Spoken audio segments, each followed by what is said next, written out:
بسم الله الرحمن الرحيم maanta waxaan dhiganaa cashirkii terminology-ga ahaa oo maanta waxaan dhigan doonaa locationska wanigii maalin hore soo qaadanay bar ka mid ah kuwani waxay tilmaamayaan jihooyinka wax shay aynu sheegayno ama jidhkeena qayb ka mid ah aynu sheegayno marka ugu horeeya maanta dhigana waxa la yiraahdo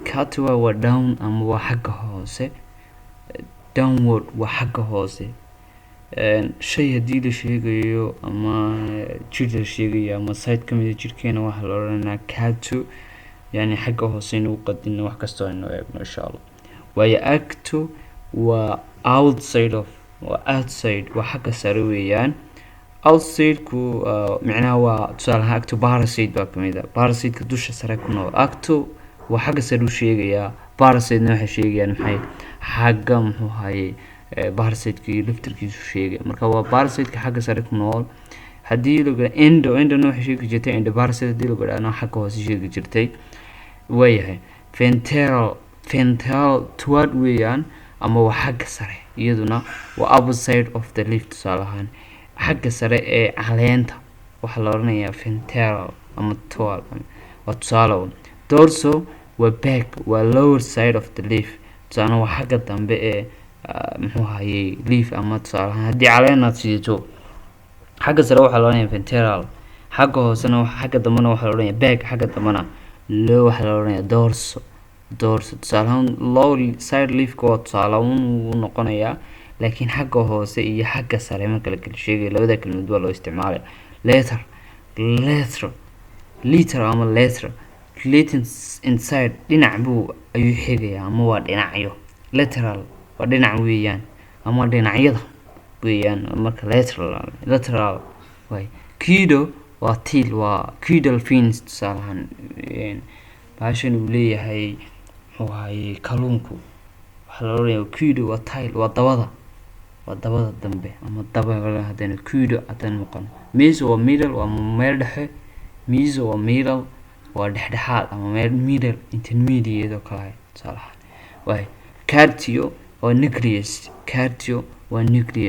nucleo waa nucleus labada macno waa isku mid way pico irregularity baa la yiraahdaa marka hadii aad maqasho salahan pico thermic waa wax isbeddelaya ama temperature isbeddelaya kale irregularity yani meeshiisa ma istaagsan wax isbeddelaya reticulo waa immature velocities baa la yiraahdaa tusaale reticulocytes cellski aan gaarin sphere waa shape of sphere viso hadaan maqso waa nature dad badan waxay u macneeyaan physiology marka leeyahay waa state of the function of the body saas ay yiraahdaan laakiin waa sida laakiin hadii aad maqasho kelmad hadii kaligeed ma istaagto kelmadani viso hadaan maqso waa nature macnaha nature waxa wax ka soo bilaabmeen way viso waa nature ologyna waa barashada yani barashada la baranayo wax nature-kiisa ama waxan wuxuu qabto ama inuu daba galo physiology waa la oranayaa lumina waa light luminous baa kamid ah kelmadda luminous oo yani contract in la barto brightness iyo waxaas nomen waa name ama nomenclature way macnaha la micnata nomen waa custom ama law waa wax dhaqan ama law inoo ah noomka meelaha ama nomiska waa inaad ilaalisaa tusaale customka iyo lawga iyo sharciga meelaha u yaala dad ama wada lahaanshaha dad ay leeyihiin waayo spectrum weeyaan oo midabadii midabo kale type-ku glasses noocyada glasseska ama qaybaha la kala type of clan type of waxaas kale types of catheter waxyaani waa classeska ay kala leeyihiin technique waa skill waa xirfad tusaale laboratory technician waa qof la xirfadeysta shay baarista ah way virus weeyaan macnaheedu zyg waa union waa isku taga junction zygote macnaha waxa isku tagay egg iyo sperm waxay isku tagay zygo ayaa la yiraahdaa marka intaas waayahay si socono ako waa needle tusaale acupuncture waxayaan waa irbada dusha la iskaga dalooliyo oo xagga sare la iskaga dalooliyo oo qofka lagu doolay acupuncture baa la yidhahdaa nimankan Chinese-ka inta badan isticmaala.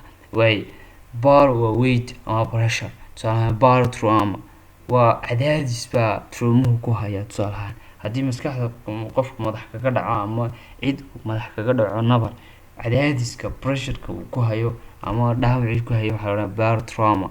Way dynia pain weeyaan, xanuun weeyaan. Dynia haddii la maqasho xanuun wadnaha ka hayo qofka. Dynamo waa power ama dynamogenesis, in power lasoo saaro weeyaan. Dynamogenesis in power lasoo saaro. Equal bilmicnata equal angle waxa weeyaan angle isku mid ah.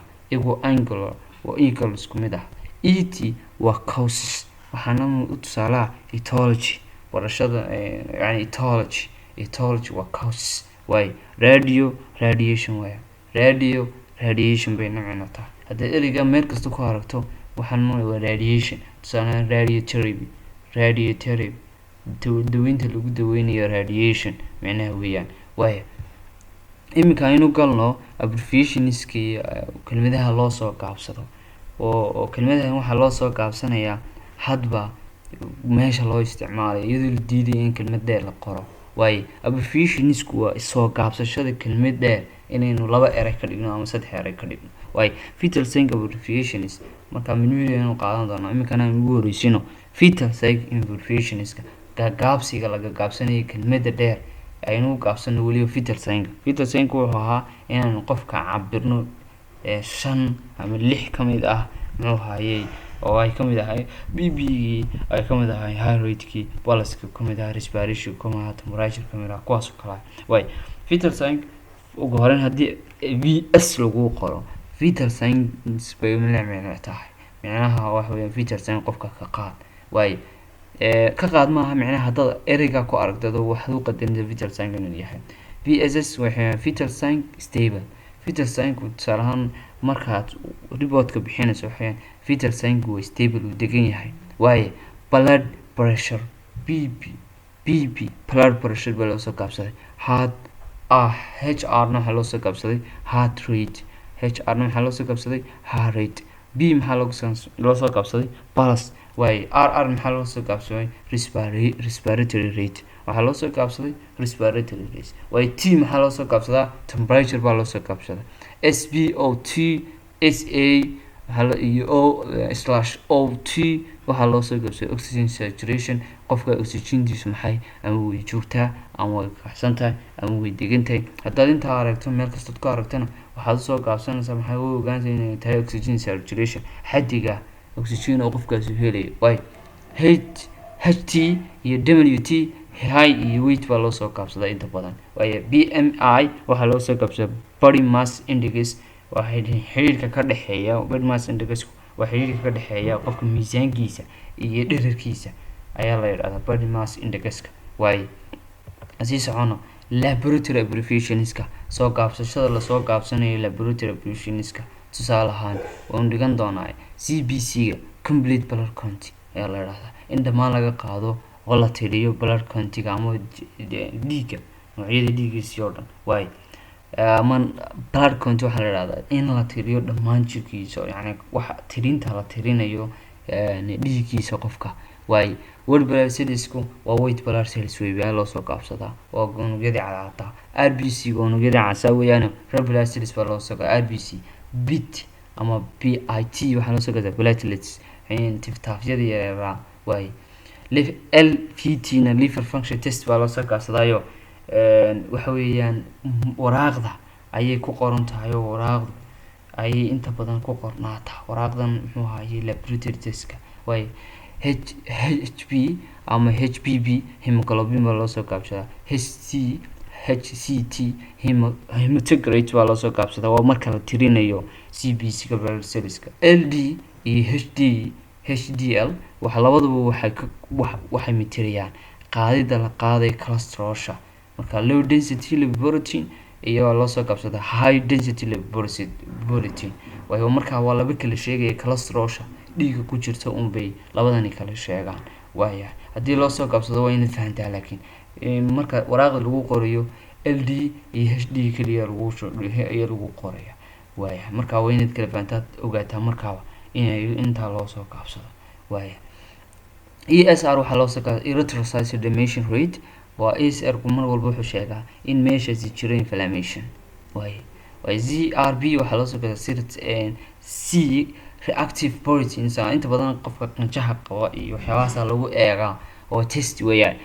sodium waxaa loo soo gaabsadaa Na, K waxaa loo soo gaabsadaa potassium, Za waxaa loo soo gaabsadaa calcium, Ua urine space loo soo gaabsadaa, Pt prothrombin time baa loo soo prothrombin time wax kale maaha qofka waxaa la cabiraa xinjirowga dhiigiisa. waaye HCG human chronic gonadotropin waxaa loo soo gaabsadaa xilliga hooyadu laga cabirayo placentaha ama micnaha looga cabirayo qofkaasi inuu